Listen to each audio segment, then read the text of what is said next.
I'm so interested in seeing what him and Quinn Ewers do this year. There's been so much hype. We should have a pretty dangerous running back in Blake Corum. Maryland's gone. Talia Tagovailoa. Yeah. A little too backyard football.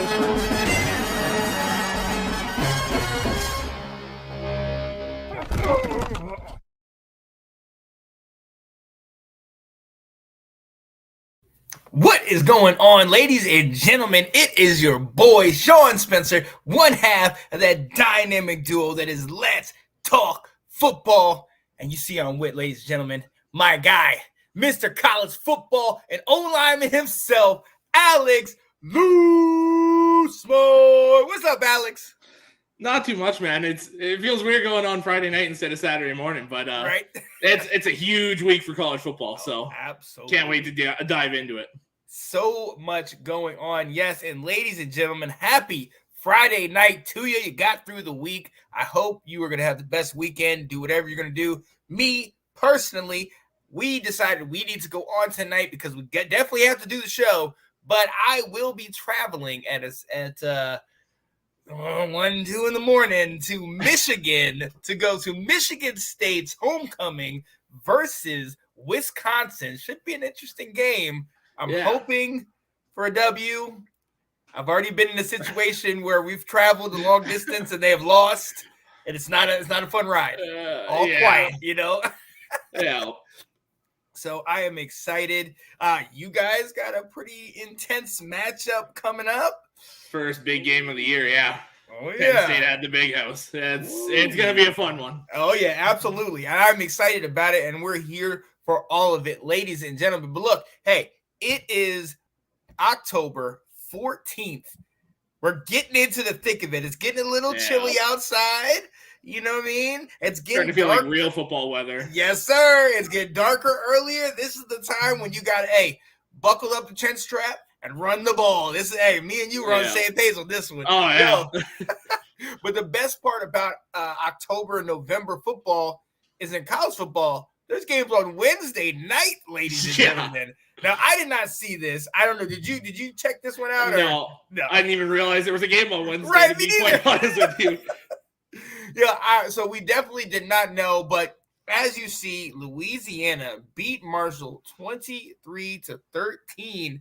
And this is a good win for Louisiana. They are now 3-3.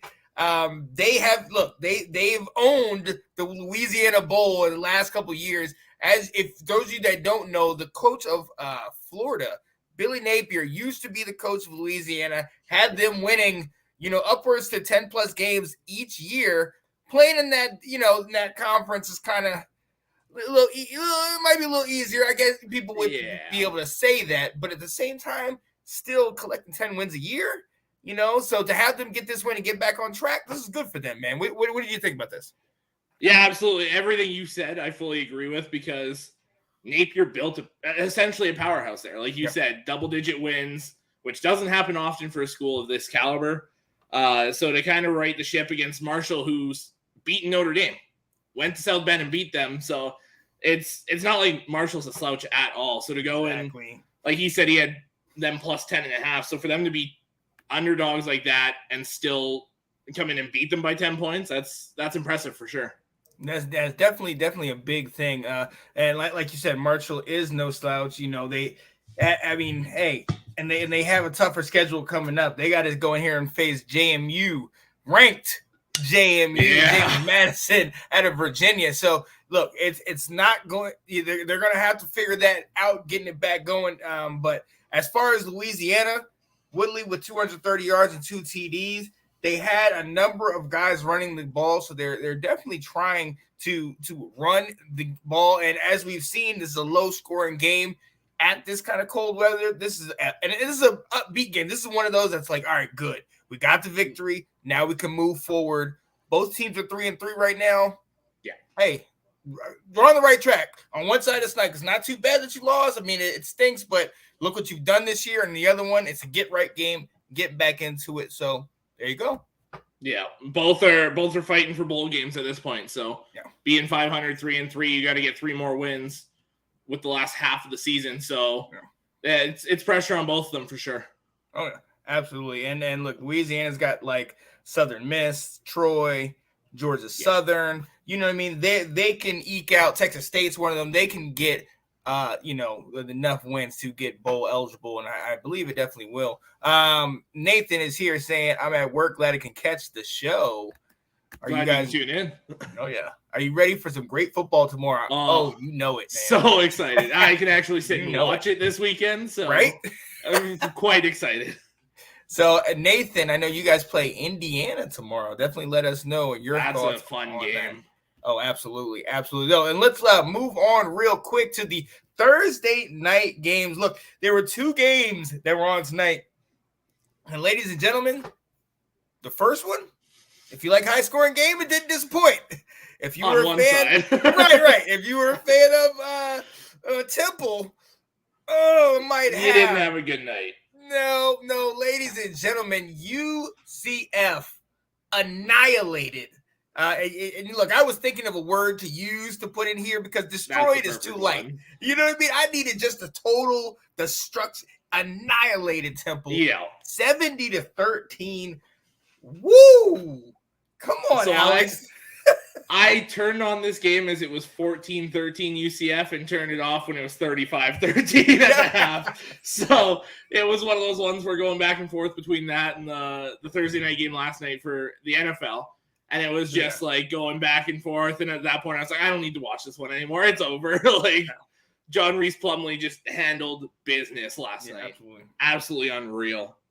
I mean, the things that he did last night, 4 touchdowns in the air, over 370 yards. Yeah. 18 completions, that's it. 18 of 22 for 373 yards and 4 touchdowns. That is unreal. He went off last night and had an amazing game. I mean, but you know what? It wasn't just him. It was the offense. He was the catalyst, but that offense was moving. They had a total of 304 yards rushing between a bunch of people. You know what I'm saying? Like 6, 7, 8, 9, 10 guys, 2 wide receivers over 100 yards in the air. I mean, that offense took the top off this thing. And we know UCF has had some struggles. We know they lost to Louisville after being up 14, but that was, that's a get-right game. I mean. Yep, absolutely. And like you said, they had the 304 rushing yards. Yeah. Their leading rusher had 88. So that was by committee. That was entirely by committee. Oh, absolutely. Absolutely. You had at least 6 or 7 guys. I think it was 2, 4. Yeah, 6 guys that had double digits rushing. With the smallest had only 25 yards, but still, each of these guys has at least a 5-yard per average carry, per average. They couldn't do anything wrong. They played a great game. That's what they needed. Sorry, Temple, that you had to be sacrificed, but it's been a rough season for y'all already. But, hey, UCF, they only have 1 loss, and that's to Louisville. We've seen what they've been able to do this year. You know, like we talked about, they're making a case that maybe down the line, you know, they might be in a maybe not New Year's 6, but they'll be definitely on that line for New Year's 6 if they keep this up. Yeah, they're going to be in a good bowl game for sure. Whether or not it's New Year's 6, we'll find out. Yeah. But yeah, they're going to be playing in a meaningful bowl game. Absolutely, there's no doubt about it. It's a very good football team. Yeah, absolutely. And real quick, we're going to hit this up. Nathan said, "Can we talk about Jackson State? Dion and Ray Robinson Jr. about to throw hands." Look, if you have not seen, ladies and gentlemen, what he's talking about, if I'm not mistaken, was the handshake at the middle of the field. And apparently, Dion tried to come in and do the whole, one-arm hug, and Robinson said, "No, it's not happening," and kind of put his hand in his chest. Yeah, did a little swim move and kept it moving. And Dion's like, "Well, what's going on?" Well, if you add a little context to that, Dion apparently has been talking a lot of stuff about their university, saying they're a circus, and they don't have it together. And then in the beginning of the game, or in the pregame, Dion had the film crew and the guys all following him, which is a no-no in pregame. You don't do that stuff. Yeah. And so he's doing that, and he was completely standoffish. Dion didn't say anything to the other coach. So at the end of the game, he's like, don't come at me and act like we buddy after you disrespecting me and all that. What? No, don't get it twisted. So, what are your thoughts when you saw it and after hearing all that? Well, at first, the whole trash talking thing to me, it's Deion being Deion. Yeah. Like he's done a phenomenal job as the head coach at Jackson State, and it's insane to see him, how everyone saw him in the NFL and when he was on the NFL Network and all that versus how he treats these kids and how he reacts with these kids, because it's very, very professional, very father-like, very like he's very stern with them. Like you're wearing this to class, you're sitting in the front row. Like he's got them in line on every single thing. Oh, yeah. And then you see that side where it's like back to old Deion a little bit, like the glitz, the glamour, the showbiz a little bit. So it was kind of funny to sit back and watch all that happen.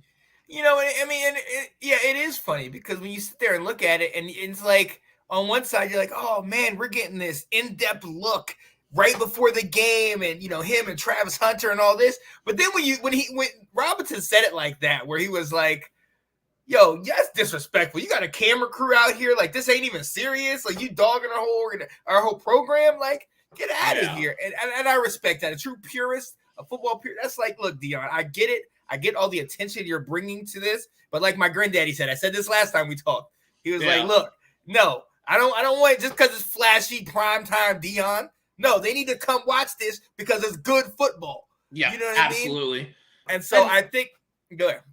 Oh, I was just going to say, I understand the trying to bring eyes to it because we've seen the kind of talent he's brought in. He brought in the number one recruit in last year's class in Travis Hunter and swayed him from Florida State. And you've got, like, Shadur Sanders is a very good quarterback. And you've got tons of, like, true Div 1 talent there. Oh, yeah. So I understand trying to get the eyes on the game there.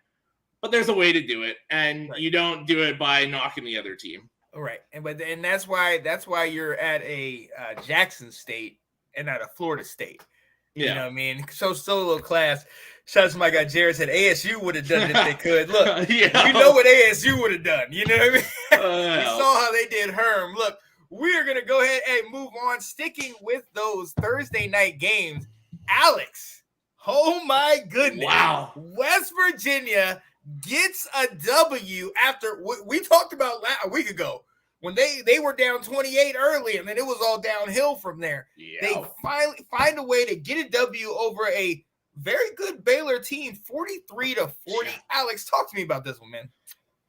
Well, like I said before, the hardest thing to do in college football is one on the road. Yep. So for Baylor to go to West Virginia, one, that's quite a trip. So I'll give them that. Two, I mean, the running back, Mathis, had a phenomenal game, 22 carries, 160 yards, and 2 touchdowns. Daniels had an okay game, 24-37, 283, a touchdown. Had that pick, though. Yep. So they did enough to handle their business here. And it's kind of good for Baylor because they had that good of an offensive game, and it still almost wasn't enough. But it's not the same Baylor defense we've seen from the past few years. So they got to figure that out. And that's the thing.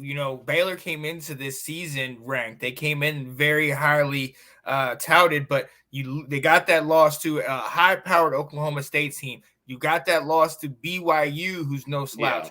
Yeah. And now they're not the same team. In this game on offense for them, it was Sharpen to Gavin Holmes. Gavin Holmes had over 200 yards receiving and 7 receptions. I mean, they were throwing it all around, but to be honest, it was a back and forth affair. Yeah. I mean, and this was at halftime, it was 17-17. Like one team was scoring, then the other team was scoring. Like they were playing. To say they weren't playing defense isn't true because there was a lot of defense played. You had Shire had Ross, who had the fumble recovery that took back for the touchdown. So this was an active game, but it came down to the end, Alex. And I mean, how else would you rather it come down to the end? Right down to the wire. Yeah, and on a special teams, right? Yeah. So what I see here is that it came down to a last-second field goal. Yeah. So I think I didn't watch the end of the game here, so I think what happened, if I'm not mistaken, was Baylor kicked a field goal with just over a minute and a half left, and then I think West Virginia returned it most of the way. pretty much got into field goal range, kicked a field goal with 30 seconds left. And ended it right there. So just like absolutely insane. Because for that much to happen in a minute, essentially, is crazy. Absolutely crazy. Oh, yeah. Jared said, I feel like TCU and Baylor alternate being dominant every year. Yeah, you're absolutely right. And this year, it's TCU that's doing it with Max Duggan, with that team. We see how good they are. But, hey, you're absolutely right on that, man. Oh, man. So, hey, this was the phrase of the day is get right. Okay, this was a get right game for West Virginia. I was not, look, I was, like I said, I was in West Virginia a week ago. I was with my fiance's father, and it was, he was real quiet. There wasn't much being said, and once it got to 28, it was like, oh. So to see them do that with a very, very good Baylor team, albeit not the same defense, it's good. It's something that West Virginia definitely needed. Mathis getting the running game after the injury to Donaldson, man. And, Donaldson actually is doing better. For those of you that don't know, he was carted off the field a week ago, and he was airlifted out of the stadium. So he is doing better, functioning, everything like that. Is prayers to his family on a speedy recovery.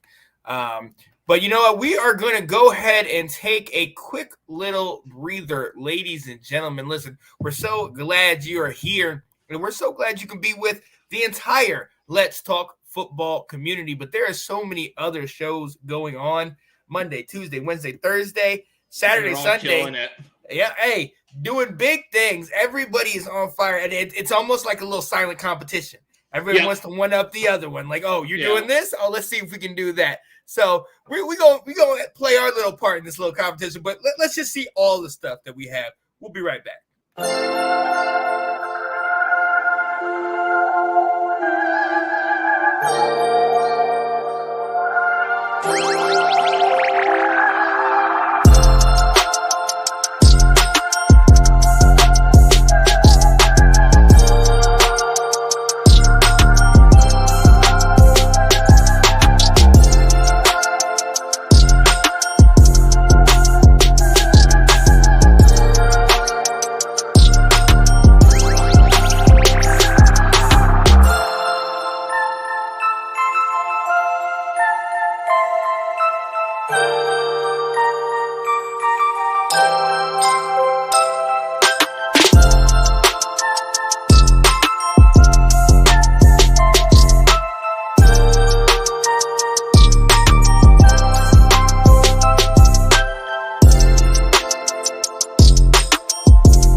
Ladies and gentlemen, so I am here with my guy, Mr. Alex Loosemore.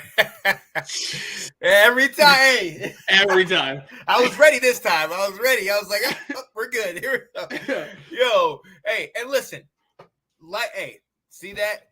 My guy came right on time to make the perfect assist. He's ready to go. And sometimes, I'm an old school running back. Okay. And I'm one of these guys that was very honest with myself. I was pretty solid, but I wasn't anything without guys like this. O-lineman. And this week we're starting a new segment, ladies and gentlemen, that's going to follow us throughout this year. And it's called Loosemore's Lineman.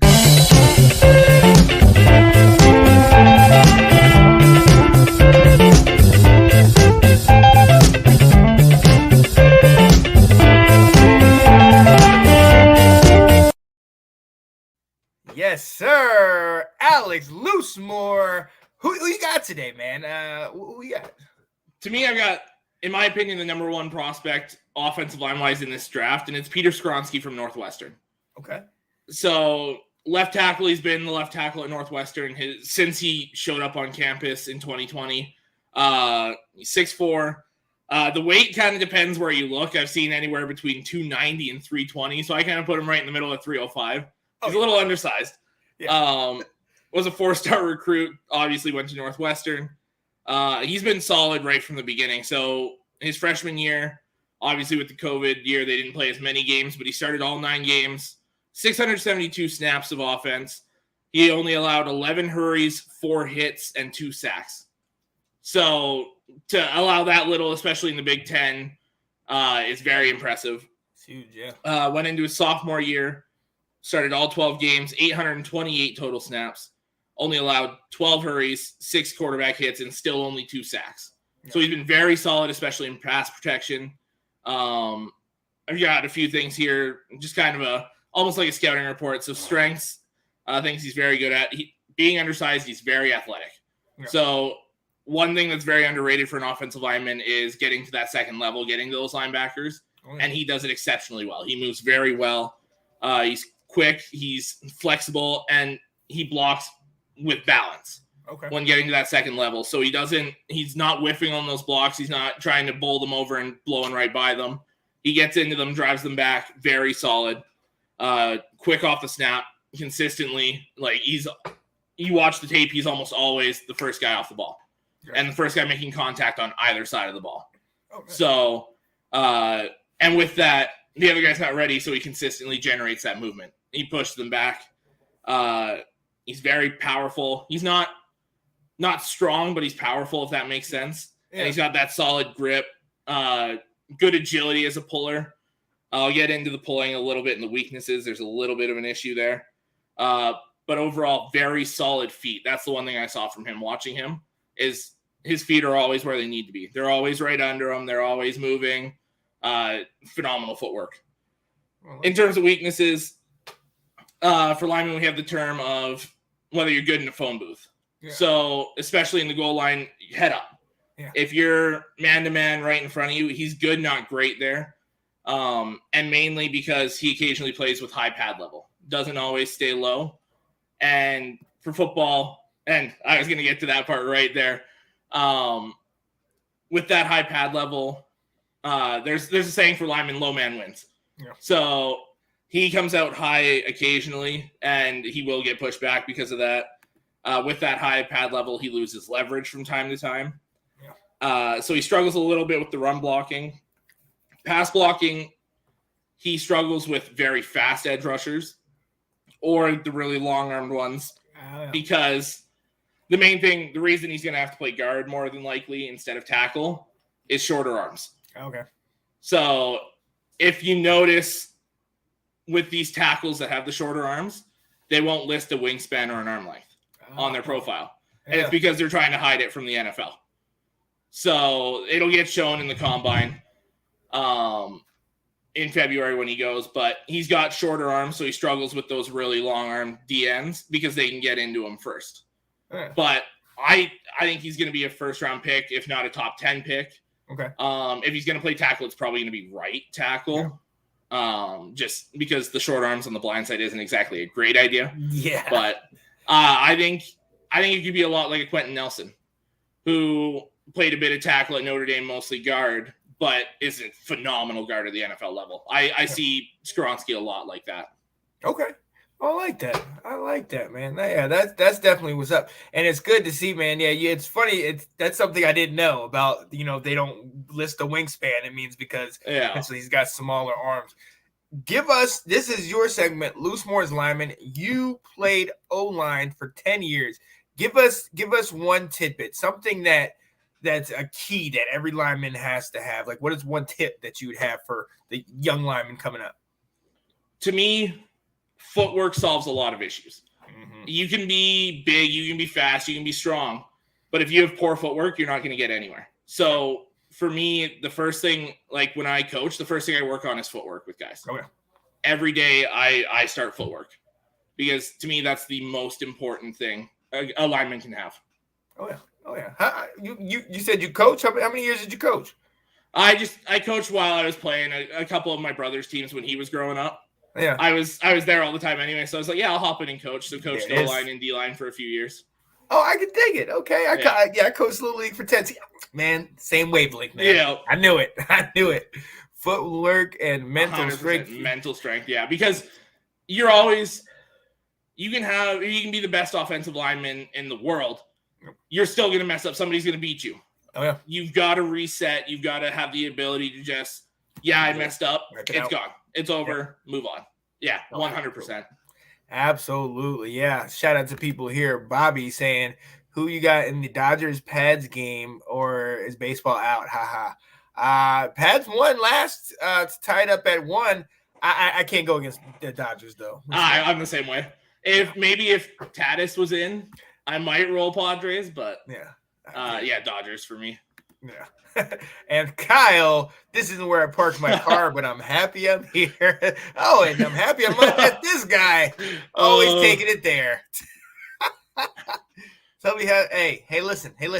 The Commanders got the W. We're not talking about that. Speaking of games that was on last night, Commanders definitely got the W. But look, ladies and gentlemen, hey, that's going to be a segment we're going to be having going on into the rest of this season. And we're also bringing another one out a little bit later called Alex's Aces, where Alex looks at all of the quarterbacks. Now, maybe not just the Heisman guys, not the Stetson Bennett's or digging the a little Bryce deep, Young's. yeah. Let's dig into some of these other guys, maybe a couple freshmen. Yeah, there's a couple. There's one in there for the first one. Yeah, let's get it. So, hey, this has been Loose Moore's Lineman. We will be right back, and stay tuned, Kyle, because we will talk about last night's game real quick.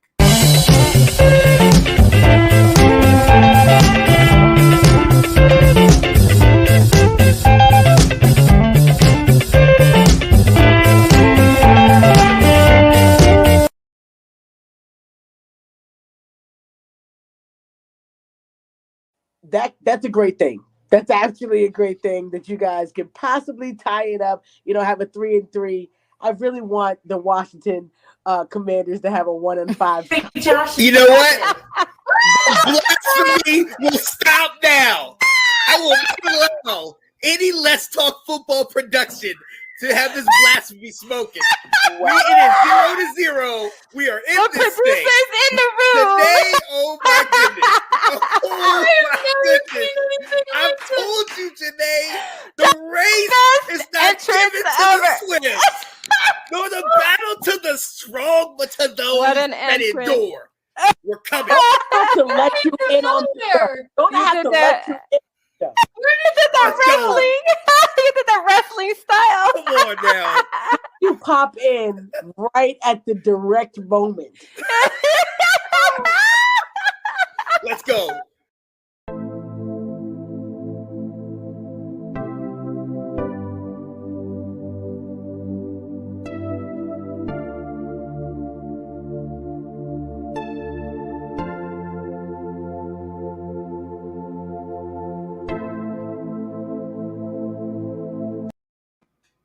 I love that. Ladies and gentlemen, I don't normally storm a show, but when I do, it must be about Washington. Oh, you bring the fire, yeah. Oh, yeah, absolutely. Absolutely. So that, ladies and gentlemen, was Let's Talk Football Ladies Takeover, which is on 7:30 p.m. Eastern on Thursday nights.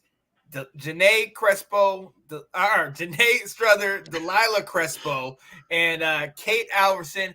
Ash Swinton's in the mix. Sometimes Kat comes on. I mean, they really know their stuff. They have so many good topics. Hot Player of the Week, the cause in the NFL, women in the NFL, really spotlighting people that you might not know, and definitely showing the diversity and inclusion that's going on in the NFL right now. So definitely check them out, man. And a lot of them they're littered on a lot of these other shows. So definitely hop in there and check them out.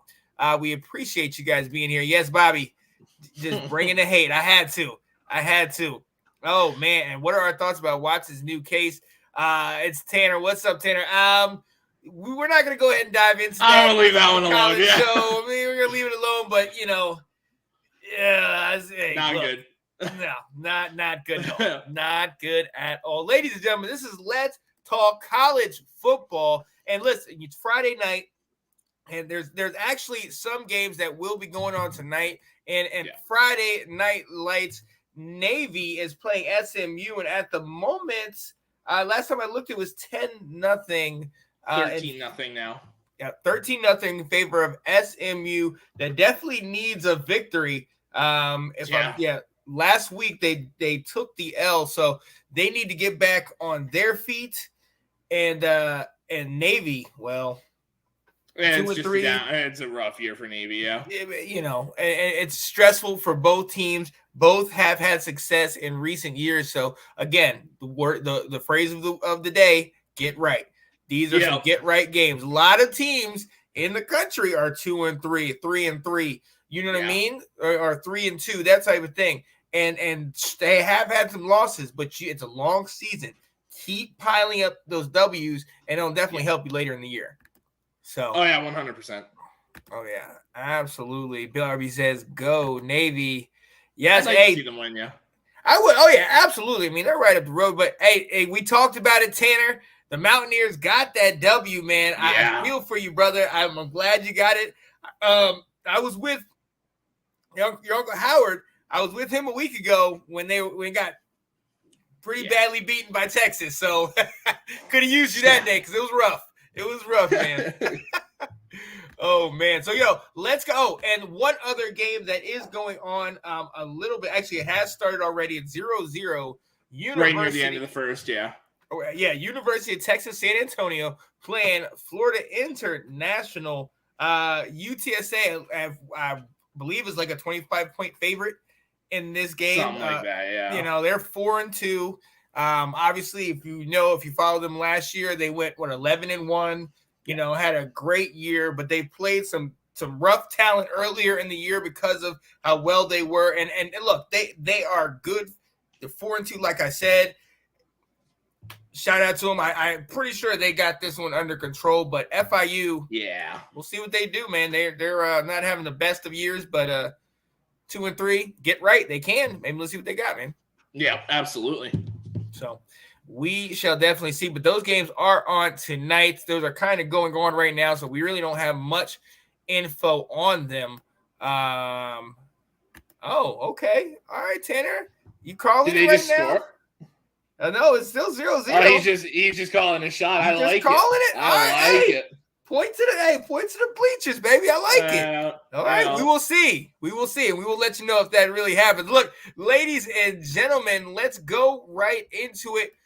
Tomorrow, the Saturday games. The meat of the meal. This is why you come to watch college football for Saturday games. And there are so many games out there. Like I have told you, I will be traveling to Michigan with my dear fiance, Catherine, to see Michigan State play Wisconsin at Michigan State's homecoming. I'm excited about it, but I got to be honest, 2-4, that's not looking good. And look, Wisconsin, we know their coach. We know they lost their head coach, but at the same time, a week ago, they were playing Northwestern, who isn't great, but you still put 42 on these guys. Yeah. You know what I mean? So what do you expect from this game? Because both teams kind of need to get the W, but I think we really need that W. Yeah, MSU needs it in the worst way, especially with what you had last year and giving Mel Tucker all that money, solidifying that he's your guy, and then the rough start. You got, to put it bluntly, they've fallen flat on their faces. And I don't like saying that as much as they're the rival. I like them to be good. Yeah. So it's been kind of tough to watch this year, but I expect it to be a very low-scoring game. Yeah. I expect it to be two defenses that kind of hold their own here, and I'm saying probably like a 17-14 kind of game. I'm going to lean with MSU, though. Yeah. Oh, I like that. No, look, I'm obviously – I'm driving out there, so I gotta lean with MSU. I can't really go with the other way. Oh man, yeah. He's saying Wisconsin has some dogs, man. Can't deny it online. Oh, absolutely. And look, if they get back to that running game and get back to what they do best, they will be fine. A week ago, they almost got up to 200 yards.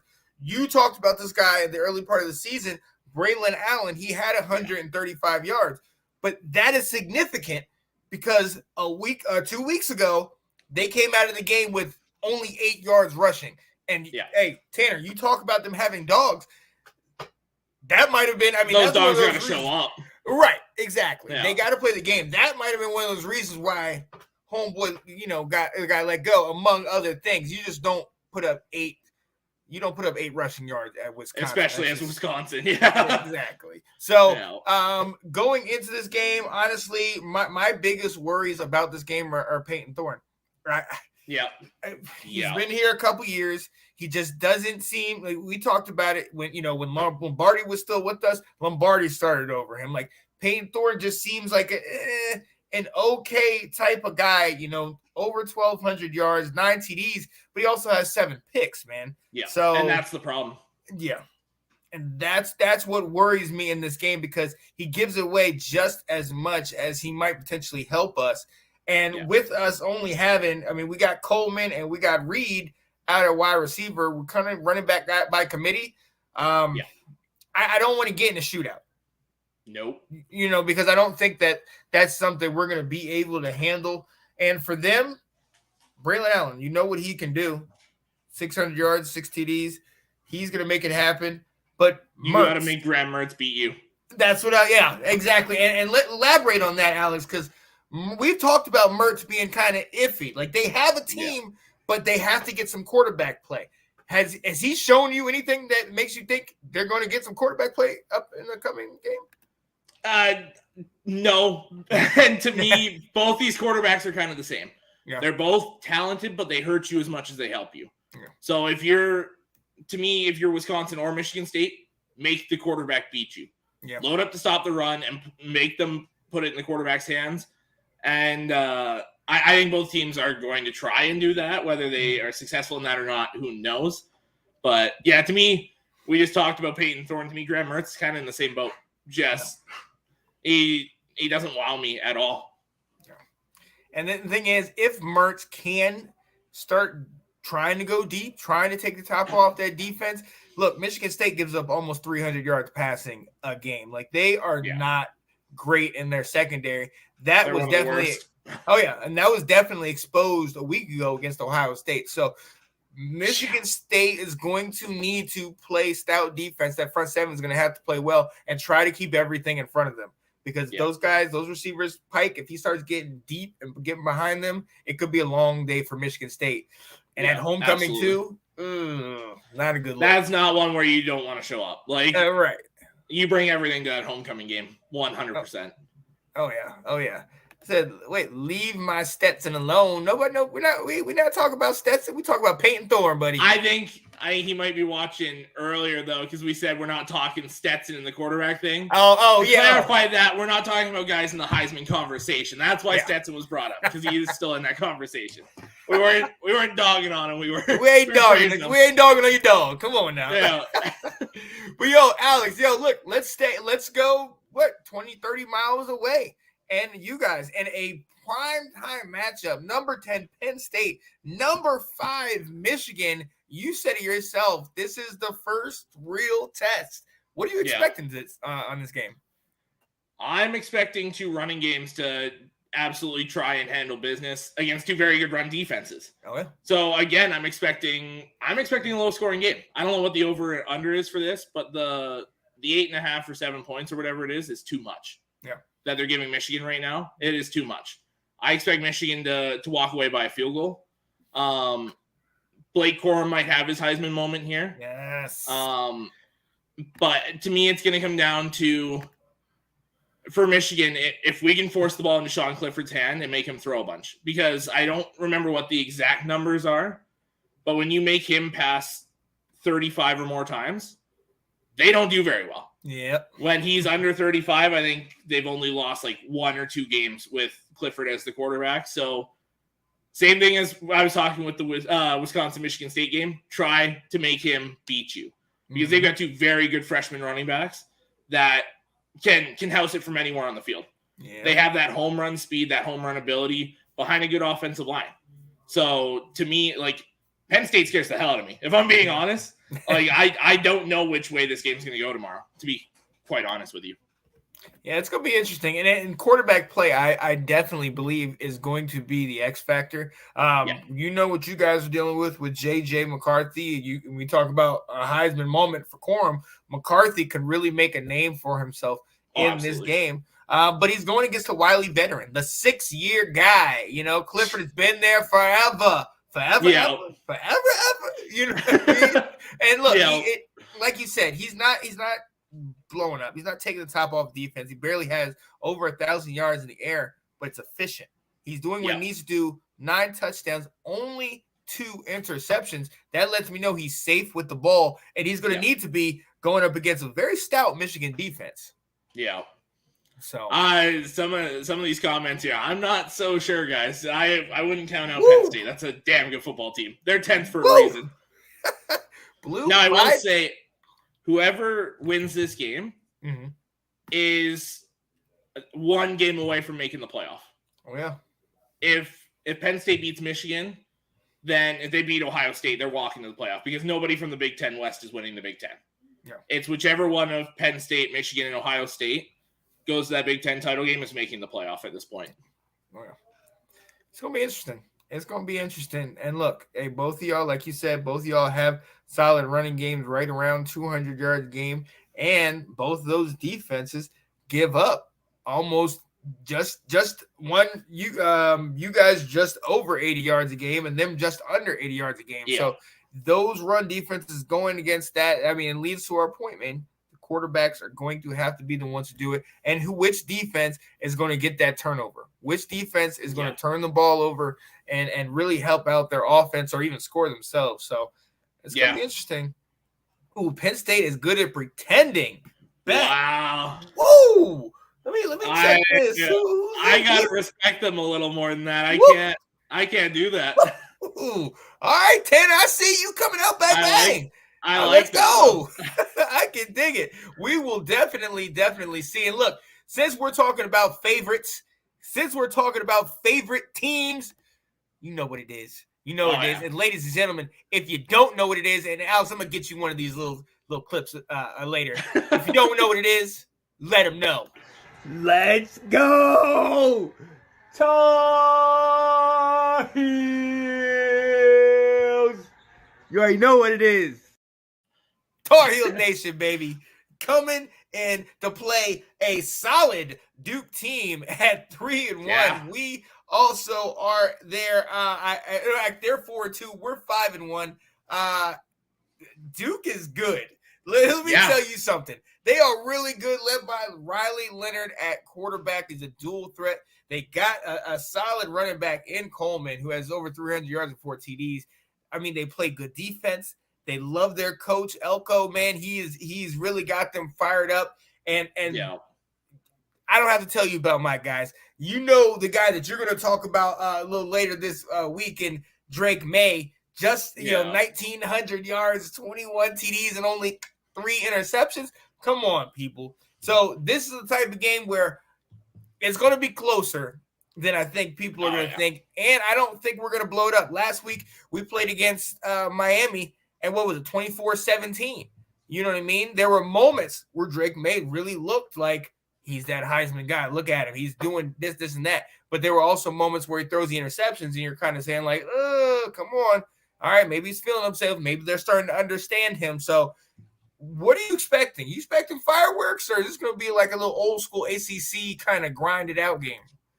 I'm expecting the fireworks just because you've got 2 quarterbacks that are playing very good football right now. Like Drake May, to me, is in that like top 5 conversation right now. Oh, yeah. He's playing that well. And Leonard's no slouch either. He's playing very good football for Duke. And it's 2 teams that they're feeling themselves right now. They're kind of still going up like this, and I don't expect that to stop anytime soon. So I'm expecting high scoring.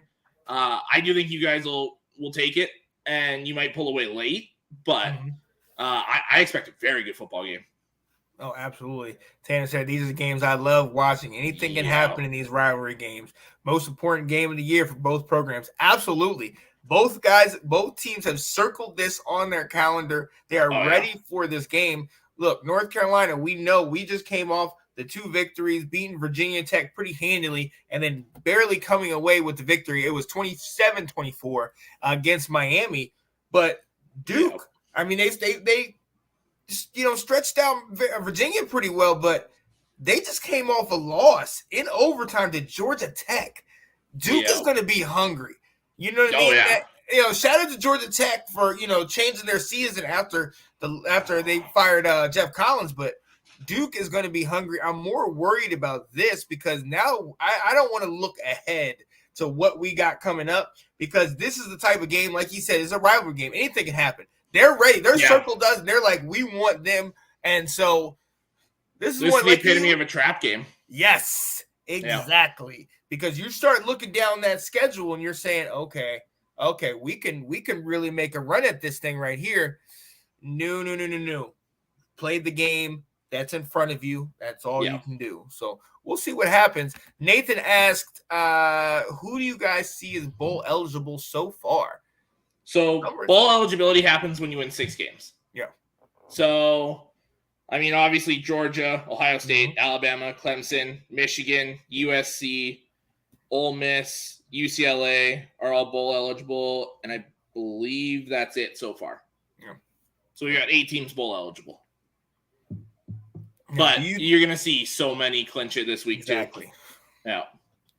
So, definitely, Nathan, be watching for that because they will start to clinch it. Like I said, we win this game, we'll clinch it. We're 5-1 right now. So, and if we win this game, we will tie the amount of wins that we had a year ago. So, I know we're definitely – right? We're definitely excited about that. And to see the turnaround, getting Drake May after, losing Sam Howell and all the great things he's done. So, I'm excited. This is great, but I'm kind of nervous. I won't be able to check on this game as much, but you better believe I will have the phone on in the hand at Michigan State, and it's going to be real quiet. I'm going to be like, Tar Heels, that's right, let's go.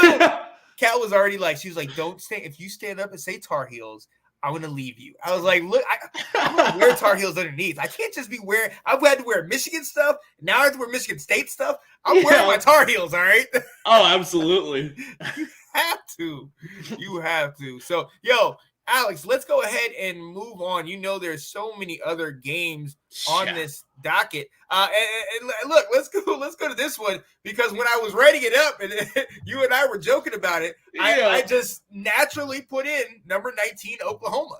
And I was like, wait, because my mind couldn't compute. Kansas still, even after the loss, is still ranked. This is a big game, especially with the loss of Kansas's quarterback. What do you think is happening today here? So it's going to be interesting to see how this offense looks without Daniels because they're going to Jason Bean is his name. He's a senior, transferred from North Texas. So it's a guy that's had a lot of experience. Numbers don't ever really look great, though. Yeah. He hasn't thrown for more than 1,500 yards. The most touchdowns-wise, he's thrown for us 14, 5 interceptions that year. Last year was 1,250 yards, 6 touchdowns, 6 interceptions. Completion percentage is between 50 and 60. It's not great. Quarterback rating has been solid every time, though. But it's going to be interesting. Now, I will say Kansas is a lot better than North Texas. Yeah. So that might be something to look at. But, I mean, last week when he came in, what do you have? On the season so far, he has 286 yards, 4 touchdowns, 1 interception. So he's been solid when he's been called upon so far. Interesting. I don't know about that. I don't know. And the reason why is because the biggest issue for Oklahoma has been their defense. And obviously everybody points to Brent Venables like you were this defensive guru at Clemson, but he had a certain kind of talent at Clemson. He had years of picking his guys and molding his guys in there. He doesn't have that here in Oklahoma. And look, right now, Oklahoma can't stop anybody. Yeah. See this? This is pretty good. This is what gets people banned, okay? and to bring up Shane Battier. Wow, Ben. Okay, bang, brother. Let's go. I hope we crush FSU. Let's get it. Didn't you guys already beat them? Did we play them? I think you played them already. I think you played them last week.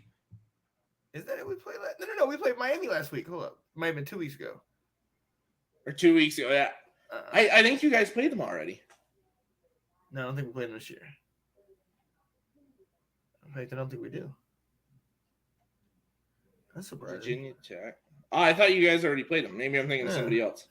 Oh, I was thinking of Wake Forest. Never mind. My bad. Oh, okay. Yeah. Because Wake Forest and FSU played the other week. That's what I'm thinking of. Okay. What's going on, Johnny Dean?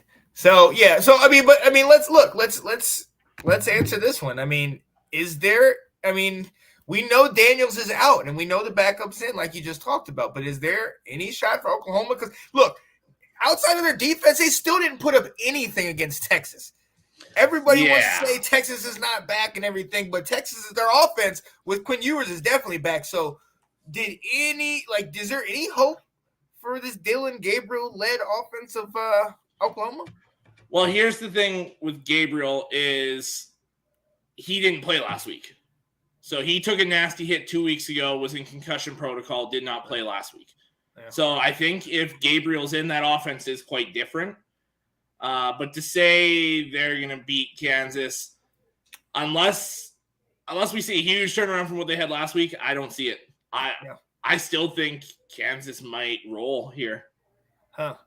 Yeah, there's nothing that leads me to believe that Oklahoma can do anything differently from what they did last week. I mean, they completely got stomped by a good Texas team, no doubt, but still, Oklahoma has got a lot of trouble, a lot of issues.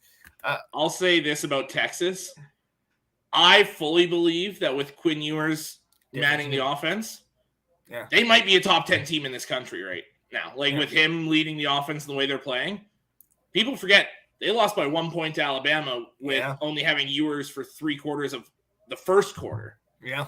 So that's a damn good football team.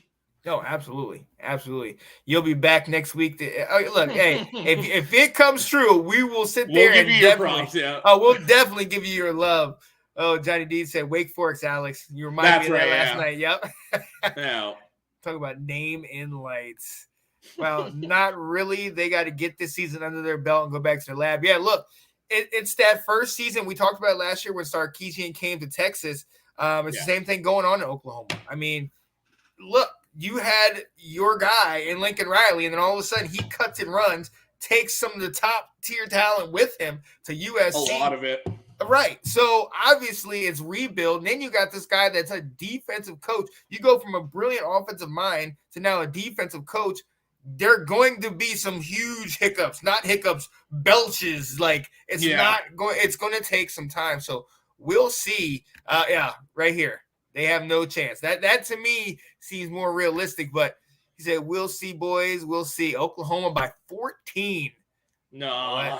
You know what? If Oklahoma wins, it's by a field goal. You know what, Tanner? Because I know where you're going. Because you're dedicated to this, I'm going to bring up Janae in this one for you, man. That make me crazy. That was for you, Tanner. No. Let's get it. Anthony brings up a great point right down below there. Yep. Yeah. Yeah. It's hard to turn it around first year. Yeah, it is. It is. And so that's why I'm not getting on him as much. I mean, again, you got to put up points, but I'm not going to get on him as much because give him some time and he'll be good out there, especially once everything. Now, I hope he gets it together before they move into the SEC because then he might be out of a job quick. I don't know if he's going to be able to do that one. Oh, Sam, what's up? Our little troll from Thursday nights. Oh yeah. Yo, so let's get into it. What do you have any other ones? Obviously, there's a huge docket out here. Ben actually talked about this one. Oklahoma State undefeated at number 8, going up against surprising number 13 TCU, coming off that victory against Kansas. We know Spencer Sanders. We know Max Duggan. These defenses are playing alive right now. I mean, fireworks, is that an understatement? You know what I mean? What's the over-under on this one? Not enough. That's going to be my answer there. I'll go find what the over-under is, but to me, this is absolute fireworks. This is whoever has the ball last is probably going to win this game. Oh, yeah. I mean, that's just how I feel. It's two elite offenses right now, two defenses that are not playing very well. And it's going to be fireworks. It's going to be such a fun game. I said it last week. I can't remember with what game. But if you're showing somebody football for the first time, show them this game. Because people getting into it love high scoring. They're going to love this game. Absolutely. So, funny you said that. because I went back and looked at the videotape. The game we said that about was it was Coastal Carolina and Eastern Carolina, was it? and Like Eastern, those two? Eastern and Coastal, and the score was like 24-9. It didn't work quite well. go. It didn't quite go as planned. So we will see. Look, Johnny said who needs to have the biggest impact game this week. If we're talking about this game, in my opinion, for TCU, Max Duggan has to be as advertised. He's going up against a quarterback that's very good in Spencer Sanders that can put up numbers. He can definitely do it, but I think a lot of people are sleeping on Max Duggan, but he's been here several years. He's always played this well, and hey, he's encountered teams that have been better than him over the years. He's getting this opportunity with this coach. I honestly think he's going to have a top-tier performance today to beat an Oklahoma State team, great Oklahoma State team, if I don't say so myself. So. Yeah. The over-under, by the way, 68.5 points. That's not enough. Good gracious. I think it's closer to 80. Yeah. So that's how I feel. Oh yeah. Oh, it's going to be up there without a doubt. But he was talking about in all of the top 25. I think we should go up into it right now. And there's a number of other games, but let's get into our upset picks. And I think you can agree with me right here. The team that needs to have the biggest impact, number 6 Tennessee, as they play. And more specifically, Hendon Hooker. Oh, exactly. He needs to have his Heisman moment. He needs to lead that team at home against a very high-powered Alabama team that could be bringing back Bryce Young. We know the kind of weapons that they have. But look, this is when you hit. You got to strike when the iron's hot. You have the momentum. You and Hendon Hooker and Heupel are on the same page. They need that fast-paced, up-tempo offense to keep Alabama's defense on their heels. What are you thinking, man? To me, this comes down to two things. And Joel Klatt, who's on the Fox Noon Kickoff, their big noon kickoff show, he's the broadcaster there. He said this perfectly. There's two things Alabama struggled with over the last, we'll say, 2-3 years. It's playing on the road, and it's pass defense, more specifically deep shots. Yeah. Hendon Hooker's number 1 or 2 in the country in those deep passes, in yards, in completion percentage, in attempts. So this is one where I'll say it right now, if Bryce Young isn't playing, this is the blowout. I don't think Alabama has a chance. I think if Bryce Young's in, it could go either way for me. I'm still leaning Tennessee at home. I'm calling my shot there. I'm thinking Alabama falls this week. Woo! That's the upset. He's calling it right now. We're going to have different clips for this later, but I got to give that make me crazy. Yeah, buddy. And look, let's move. Hey, right. Let's move this thing along because I gotta address I have to address what Jason said. Hey, I love his name too. My favorite college quarterback is Cameron Rising. Love that name. And hey, I'm taking this opportunity to come out here and say this. Utah at number 20 plays number 7 USC. We talked about they haven't really faced a test. I am sold on what Utah brings to the table, even though they weren't able to beat UCLA. Number 20 Utah will upset number 7 USC in a barn burner. Talking like 35-31. You heard it here first. I'll give that make me crazy.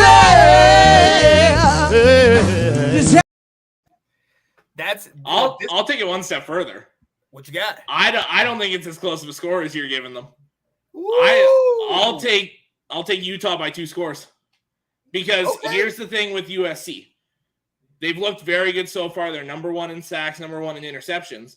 But that's because the offense has gotten out to those quick starts right off the bat. Yeah. And it allows the defensive line to pull their ears back and just go. There's no worry about the run. It's just pass, pass, pass. Utah and another school that USC plays in a few weeks in the same city in UCLA, they're both very physical, very run-heavy teams. Yeah. How do you beat these high-powered offenses? You keep them off the field. Exactly. So Utah being very physical, I think they're going to wear down that defense quick because they haven't played anybody like Utah. And if we're going more specific scores, I'll say Utah 31, USC 17. Ooh, I like that. I like that. You got tagged into Let's Talk College Football or a Ute. What is a Ute? Great movie. That's a good question. Yo, so that's what you got tagged into. You have any more upset picks? There's a lot of games going on this week. There's quite a few. I'll see here what else I got. NC State Syracuse is a very interesting game. Mm-hmm. Syracuse is favored, but I'm rolling with NC State in that one. Yeah. I just think that defense will be enough. I got one more. Hey, real quick, because this has been on my mind since the last show we did. The quarterback's name was DeVito.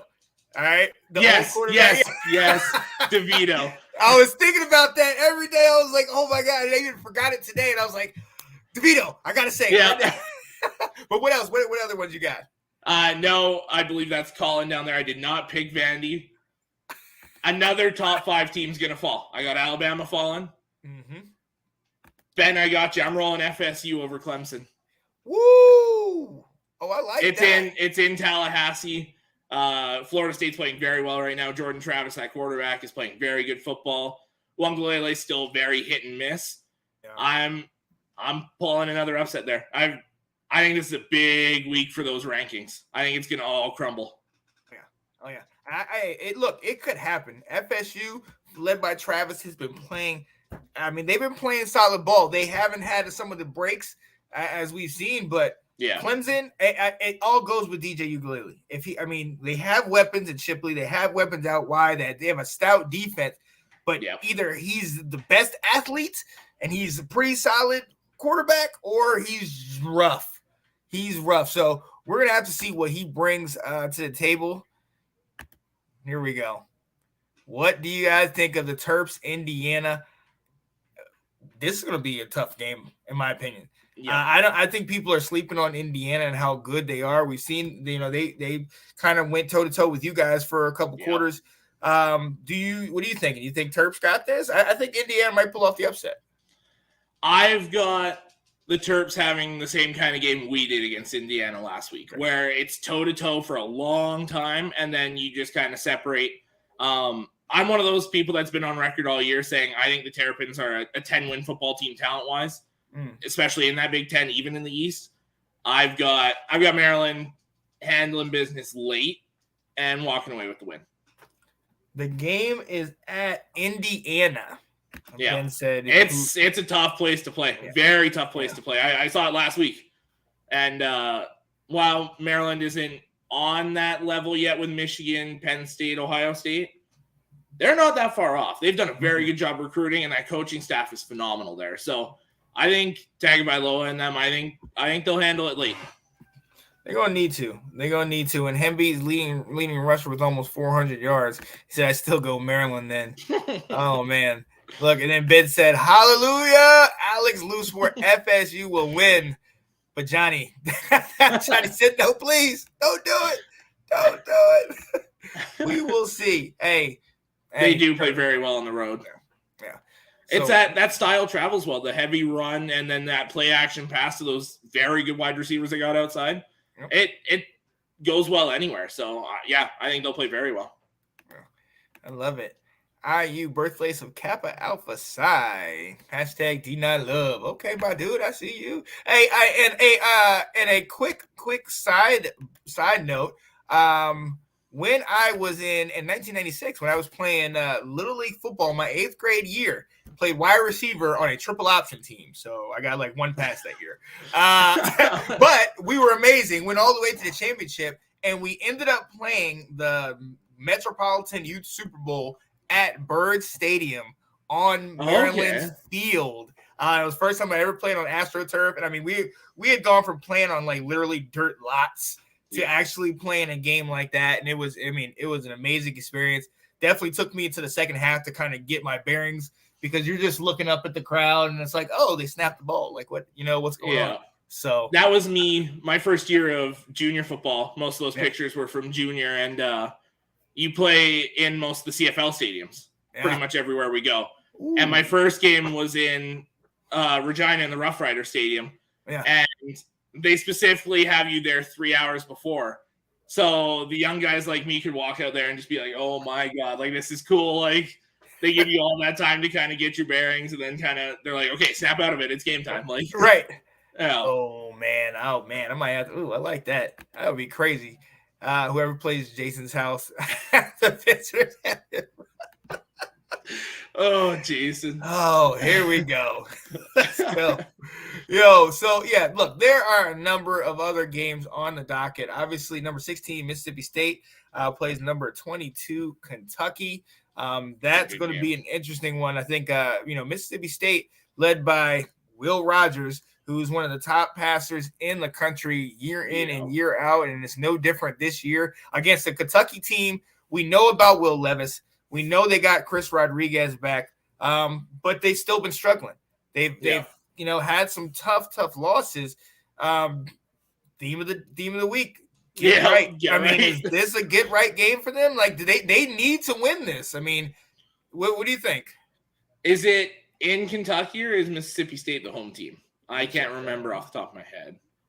I think if Kentucky's at home, I think this is their get right week. It's in Kentucky, yes. Yeah, I think they'll pull it away in a close one with Levis and Rodriguez and all that. I think this is one of those games where you just, if you're the coach, you walk in and yell snap out of it. Yep. Like this is just a week where I don't think you focus as much on what they do as a coach. It's getting your stuff right. Yeah. And this is a game where if I'm the coach, if I'm Coach Stoops, I'm going right to Rodriguez and saying, all of us are hopping on your back and we are riding you to victory. Because like you talked about many times on this show, especially earlier, the only way to stop a premier quarterback in college football is make sure you don't get on the field. Yeah. Best way to do that is control the clock, run the ball. And that is what Kentucky can do. So, hey, look, you got Cavassier Smoke, you got Rodriguez, that two-headed monster. Levis can control the clock and be a game manager if necessary. Yeah, that's one of the keys, I think, to get that. It's technically an upset because obviously, Mississippi State's 5-1 and Kentucky's 4-2. But when you go back and you look at the losses that Kentucky have, you have top tier. You have Ole Miss team that they lost to, and then who else did they lose to? And then South Carolina. But that was when Levis went out. So we shall see what happened. Damn, Jason's like, oh, okay. All right. Didn't even know that was in there. Here we go.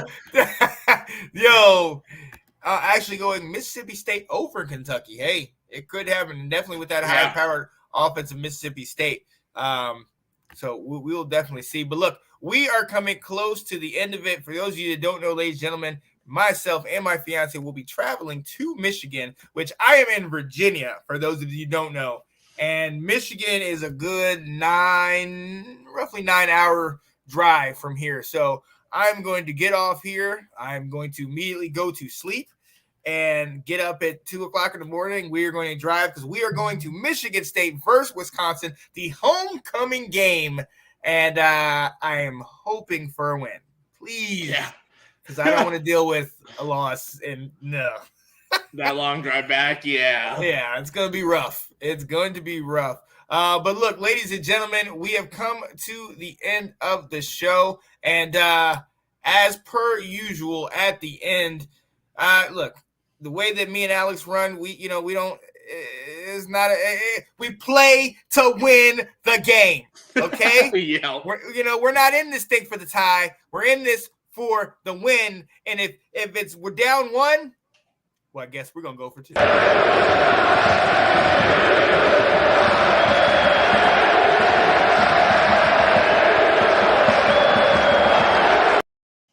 Yeah, buddy.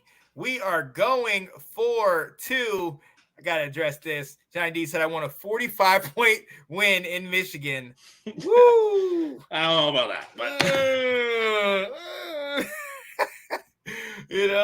Anthony said, what? No late night post-production? Clutch as pearls, right? No, there's going to be nothing going on tonight. I'm not going to get any of these things out.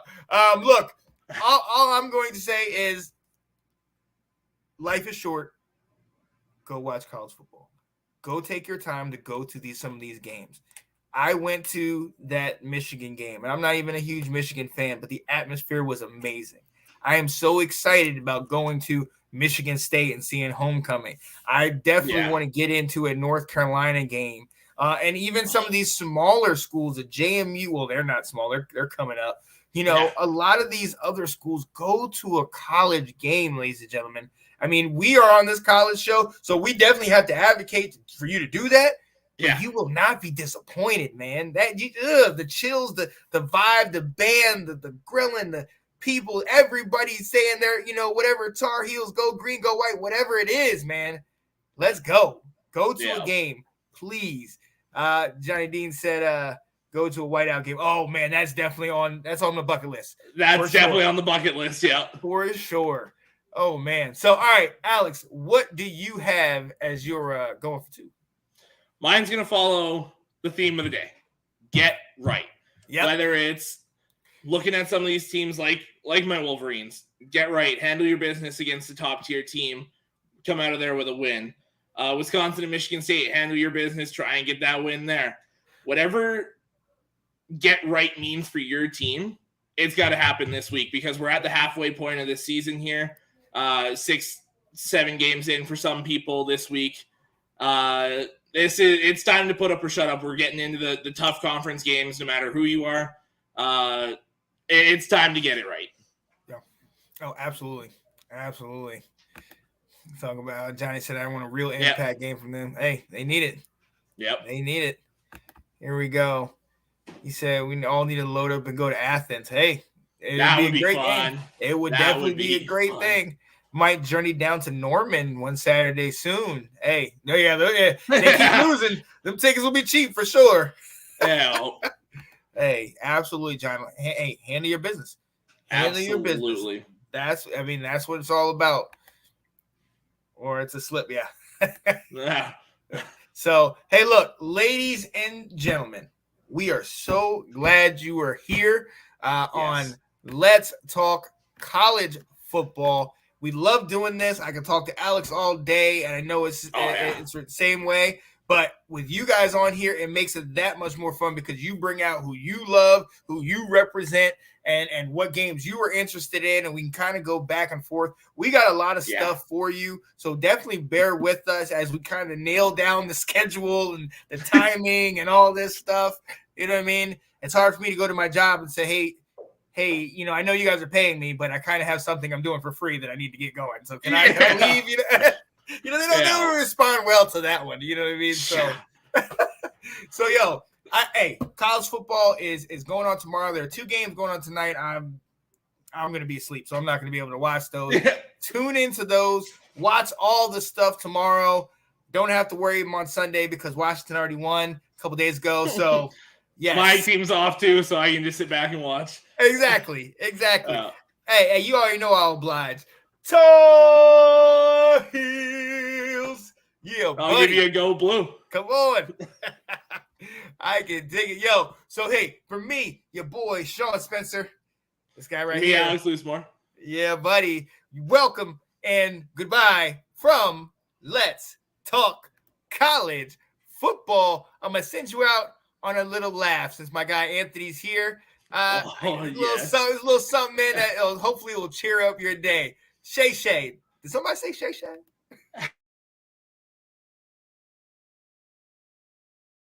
So I'm going to take the Lions +3 in this one over the Patriots. If anybody can tame a bird, it's definitely an egg. Now, see, this is what I'm talking about, ladies and gentlemen. This gentleman is on the show, and yet during my segment, what is he doing? Playing around on his computer, making notes, telling jokes, trying to be a funny guy. Do I do that during your segment, sir? Do I sit there and make comments? Do I laugh at you? No, I do not, sir. What is this? I thought we had a better relationship than this. You know what? Don't make me go Shannon Sharp on you. Because I'm telling you, let me tell you something there, Skip. I don't think this is right. Because you be making comments during my segment. I don't think this is funny. I don't think it's funny at all. And let me tell you something else. When I was playing for the Broncos, I caught every pass that threw to me. Let me tell you something, Skip Bayless. That's what I'm saying to you. Take that. So anyway, there you go. Yo, jokes aside.